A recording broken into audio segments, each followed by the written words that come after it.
భర్త కిడ్నీ అమ్మేసి తన బాయ్ ఫ్రెండ్తో లేచిపోయిన వీర వనిత. ఇది బాగా వైరల్ అవుతుంది.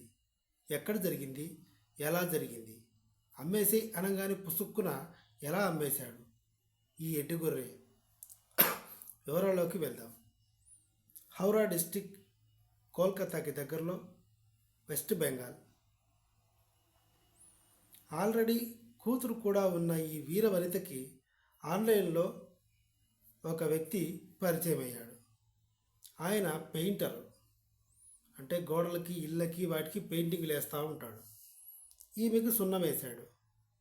కట్ చేస్తే భర్తని కాకపట్టాలి. ఏం చేయాలి? బాగా ప్రేమగా ఉన్నట్టుగా నటించి ఇంట్లోంచి చెక్కేద్దామా? అలా చేస్తే ఏమొస్తుంది? డబ్బులు కావాలి కదా. ముందుగా బాగా ఎంజాయ్ చేయాలంటే డబ్బులు కావాలి. ఏం చేసింది? భర్తకి నచ్చజెబుతూ వచ్చింది. ఇంట్లో పరిస్థితులు బాగాలేవు. మన అమ్మాయిని బాగా చదివించి ప్రయోజకురాల్ని చేస్తే మనకి ఇల్లంతా డబ్బే, డబ్బే డబ్బు, డబ్బే డబ్బు, బేరాలే బేరాలు అని చెప్పింది. అదీ కాక కిడ్నీ నీది కనుక ఇచ్చేస్తే ఎక్కువ డబ్బులు వస్తాయి. నేనే ఇద్దామనుకున్నాను కానీ ఇంట్లో పనులు చేయాలి, తక్కువ డబ్బులు వస్తుంది. నీకేదైనా చేసి పెట్టాలంటే నాకు కూడా ఆరోగ్యం బాగుండాలి. నువ్వు పగలంతా పనిచేసి వస్తే అప్పుడు నేను ఒక కిడ్నీతో సరిగా చేయలేకపోతే నీకేమైనా ఇబ్బంది కదా. అందుకే నీది ఇచ్చేసేయి అని చెప్పింది. ఈ సన్నాసి నిజంగానే ఇవన్నీ నమ్మేసి ఆ కిడ్నీ అమ్మేశాడు. అమ్మేసి 10 lakhs తీసుకొచ్చి ఇంట్లో పెట్టాడు. తెల్లవారేసరికి భార్య లేదు, 10 lakhs లేవు. కూతురు ఈయన మాత్రమే ఉన్నారు.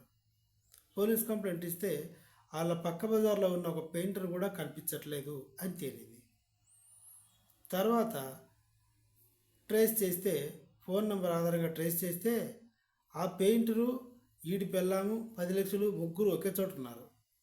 ఇంతకంటే మ్యాటర్ ఇంకా చెప్పాల్సిన అవసరం లేదనుకుంటా. బాగా అర్థమైంది అనుకుంటా. నిజంగా కోల్కతాలోని, ఇది పశ్చిమ బెంగాల్లోని హౌరా డిస్టిక్లో జరిగింది. ఇలాంటి వాళ్ళు ఉండబట్టే మొన్న ఒక రిటైర్డ్ ఆర్మీ పర్సన్ కత్తితో ముక్కలు చేశాడు అని కూడా అంటారు. దీనికి చాలా తేడా ఉంది. అందరూ మగవాళ్ళు మంచివాళ్ళు కాదు, అందరు ఆడేవాళ్ళు చెడ్డవాళ్ళు కాదు. ఇది జరిగింది. నా కంటెంట్, నా ఎక్స్ప్లెనేషన్ మీకు నచ్చితే నా ఛానల్ని తప్పకుండా సబ్స్క్రైబ్ చేయండి. Thank you.